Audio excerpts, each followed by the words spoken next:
जामिया तिर्मिज़ी में एक हदीस है कि नबी अलैहिस्सलाम के पास एक भुना हुआ परिंदा लाया गया। तो आप अलैहिस्सलाम ने अल्लाह ताला से दुआ की कि या अल्लाह कोई ऐसा बंदा भेज दे जो कायनात में तुझे सबसे ज़्यादा अजीज़ है।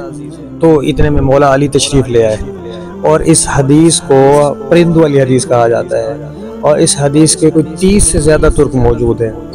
एक और हदीस शरीफ में आता है कि अम्मी आयशा सलामुल्लाहि अलैहा से पूछा गया कि नबी अलैहिस्सलाम को कायनात में सबसे ज़्यादा अजीज़ कौन था, तो आपने फरमाया फ़ातिमा सलामुल्लाहि अलैहा।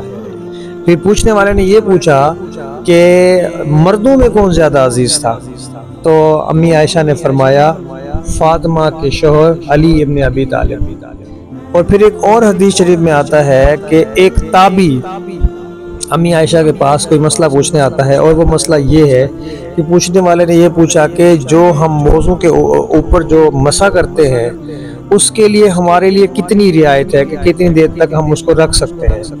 तो अम्मी आयशा ने ये कहा कि तुम अली इब्न अबी तालिब के पास जाओ कि उसका वक्त नबी अलैहिस्सलाम के साथ ज़्यादा गुजरा है और वो इस बारे में ज़्यादा जानते हैं।